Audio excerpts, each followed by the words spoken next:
எல்லோருக்கும் வணக்கம். நாம் இன்றைக்கி என்ன பேச போகிறோம் அப்படின்னா, தலைப்பு வாங்க பேசலாம். இதுதான் நம்ம இன்றைக்கி பேச வேண்டிய தலைப்பு. இப்போ குடும்பத்தில் நிறைய பேர் பார்த்திங்கன்னா ஒரு மகிழ்ச்சியே இல்லாமல் போயிடுச்சு. ஏதோ அன்றாடமாக டெய்லி ரொட்டீனாக போகிறோம் வரோம் சாப்பிட்றோம் தூங்குகிறோம் அப்படியே தான் இருக்கிறதுனால ஒரு இதுவே இல்லாமல் போயிடுச்சு. ஆனால் வாழ்க்கை ஒரு சக்ஸஸாக இருக்கணும், வாழ்க்கையில் எல்லோரும் நல்லபடியாக பேசிக்கிட்டு இருந்தால் தான் அதுக்கு வெற்றியே கிடைக்கும். வெற்றி இல்லாமல் வாழ்க்கை என்ன எப்படி இருக்குன்னா, ஏதோ ஓடுது எல்லோரும் சொல்லக்கூடிய பதில் இதுதான். அதனால் ஏண்டாப்பா ஆஃபீஸ் போகணுன்னு இருக்குது, ஏண்டாப்பா வேலை செய்யணுன்னு இருக்குது. இந்த ஒரு அலுப்பு இல்லாமல் நாம் சந்தோஷமாக இருக்கணும்னா அதுக்கு முக்கியமான காரணம் எங்கே இருக்குன்னா, குடும்பத்தில் முதல்ல ஆரம்பிக்கிறோம்.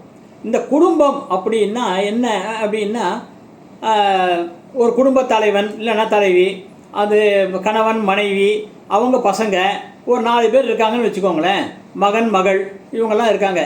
அப்படின்னா ஒரு நாளைக்கு 24 மணி நேரம் இருக்குது. எல்லாரும் மெஜாரிட்டி என்ன பண்ணுறாங்க, இந்த மொபைல் ஃபோன் வந்ததெல்லாம் எல்லோரும் எப்போ பார்த்தாலும் மொபைல் ஃபோனை பார்த்து அதை சிட்சாட் பண்ணிக்கிட்டோம். அதில் வாட்ஸ்அப்பு, ஃபேஸ்புக்கு, இன்ஸ்டாகிராமு அதில் தான் நேரத்தை செலவு பண்ணிகிட்ருக்காங்க. பயனுள்ளது தான், இல்லைன்னு சொல்லலை. ஆனால் இதையே பண்ணிகிட்டு இருக்கும்போது என்ன ஆகுது, குடும்பத்தில் ஒருத்தர் பேச ஆகாதனால கருத்து வேறுபாடு, மன வேறுபாடு இருந்து அதனால் மனக்கசப்புகள் தான் ஆகுது குடும்ப உறுப்பினர்கள்கிட்டயே. அப்பா அம்மா, அண்ணா தம்பி, அக்கா தங்க, யார்கிட்டையுமே ஒரு ஒட்டுதல் இல்லாமல் போயிடுச்சு. நிறைய உறவுகள் எங்கே போயின அப்படின்னு ஒரு நாடகம் மேடையில் கூட ஒரு தடவை வந்தது. அது மாதிரிலாம் இப்போ அது மாதிரி ஆயிடுச்சு நிலைமை. இதுக்கு என்ன காரணம் அப்படின்னா, ஒட்டுதலே இல்லாமல் போனது தான் காரணம். 24 மணி நேரம் இருக்குங்க. இந்த 24 மணி நேரத்தில் ஒரு அரை மணி நேரம் டெய்லி ஒரு அரை மணி நேரம் நாம் குடும்பத்து உறுப்பினர்களோடு பேசுவோம். எல்லாம் சிட் டுகெதர் ஒன்றா உட்காந்துட்டு கணவன் மனைவி பசங்க அப்படி பேசும்போது எப்படி என்ன இருக்குது, இன்றைக்கி ஆஃபீஸில் என்ன நடந்தது அதெல்லாம் அவங்க சொல்லணுன்றது இல்லை. சாதாரணமாக ஜென்ரலாக பேசலாம், என்ன டாப்பிக்கில் வேணுமா பேசலாம். ஏதோ ஒன்று பேசும்போது அவங்களுக்கு மூட் அவுட் இருந்தால் என்ன இதுவாக இருக்கோ, தனக்கு என்ன நீடு என்ன வேணும் அப்படின்னா அதை அவங்க சொல்லலாம். பிள்ளையோ பொண்ணோ மனைவியோ கணவனோ என்ன ஒன்று சொல்லணும். இப்போ பட்ஜெட் மாதிரி இப்போ கணவன் குடும்பத்தை நிர்ணயிக்கப்படுறாரு அப்படின்னா, இந்த மாதம் செலவு இவ்வளோ தான் இருக்குது, அதுக்குள்ளே நம்ம ஓட்டணும், இல்லை குடும்பத்துக்கு வரவு பெருக்கணும். அப்போ என்னென்ன பண்ணலாம், ஸோ மொபைல் ரீசார்ஜ் பண்ணணும் அப்படின்னா நிறைய ஒரு அமௌண்ட்டு பே பண்ணுறதுக்கு பதிலாக கம்மியான அமௌண்ட்டுக்கு பே பண்ணிக்கலாம். இதை மாதிரி நம்ம பார்த்து பேசலாம்.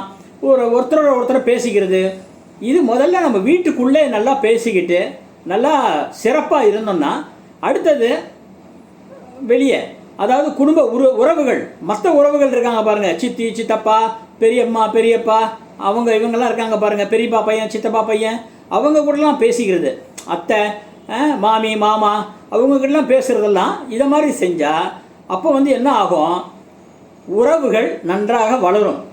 அப்பப்போ பேசணும். இப்போ மோஸ்ட்லி எல்லாம் எப்போ எல்லாம் ஒன்று கூடுறாங்கன்னா, நல்லா நீங்களே பாருங்கள், ஏதாவது ஒரு டெத்து இருந்தால் தான், ஏதாவது ஒரு இறப்பு இருந்தால் தான் எல்லாரும் ஒன்று கூடுறாங்க. அதுவும் தலையை காட்டிட்டு ஓடிடுறது. ஏதாவது கல்யாணம் வந்தால் மொய்க்க வர கொடுத்துட்டு சாப்பிட்டுட்டு ஓடிடுறது.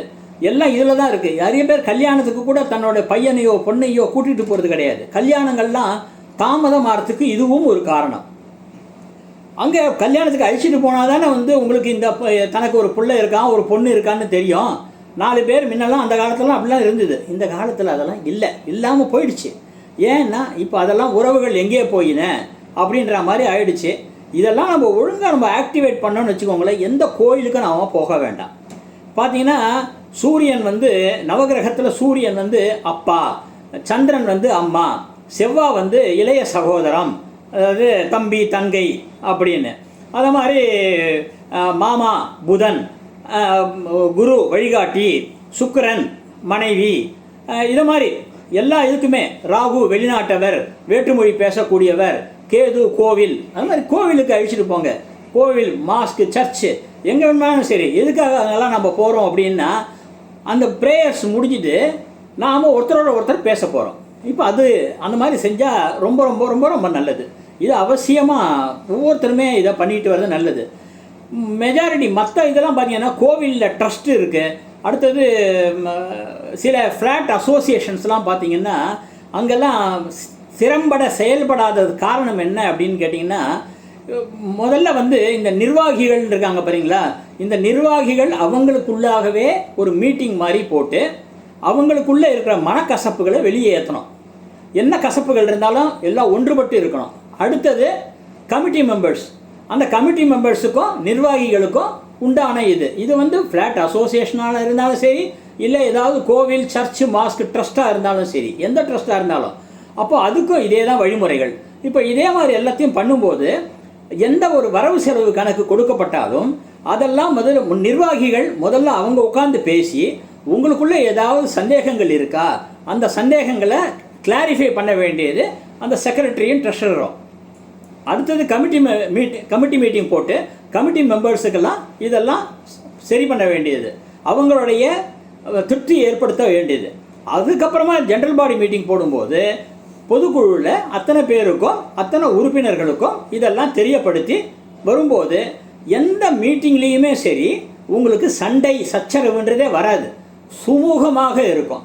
இதை மாதிரி செயல்படுத்தி பார்த்தா குடும்ப உறவு வீட்டில் ஆரம்பித்து லோகம் இன்டர்நேஷ்னல் எல்லா இடத்துலையுமே, வெளிநாடுலாம் கூட இப்போ எதுக்கு ஒவ்வொரு இடமும் சண்டை வந்து யுத்தம் வந்து அதனால் வந்து ஒரு நம்மளுக்கு கேஸ் சிலிண்டர் கிடைக்கிறதுக்கு தட்டுப்பாடு அப்படியே இப்படியேன்னு சொல்லி ஒவ்வொன்றும் நம்மளுக்கு கஷ்டப்படுறது எதனால்? தங்கம் ஏறிட்டே போகுது, விலை ஏறிட்டே போகுது. எப்போ தான் 2 லட்சம் ஆக போதான், 3 லட்சம் ஆக போகுதுன்னு இப்படியே போயிட்டே இருக்குது. ஸோ இதெல்லாம் எதோட அடிப்படையில் ஏறுறது? எல்லாமே நம்ம சரியில்லைன்னான்றனால தான் இதை மாதிரி இருக்குது. அப்போ நாம் சரியாக வந்துட்டோம் அப்படின்னு இருந்தால் கண்டிப்பாக எல்லாமே உங்கள் கையில், வெற்றியும் உங்கள் கையில் தான் அப்படின்னு சொல்லிட்டு எல்லா நவகிரகங்களும் அருளும் எல்லா பிரபஞ்ச சக்தியின் அருளும் உங்கள் எல்லாருக்குமே கிடைக்க வேண்டி நாம் பிரபஞ்ச சக்தியை பிரார்த்தனை பண்ணிக்கிறோம். ரொம்ப நன்றி.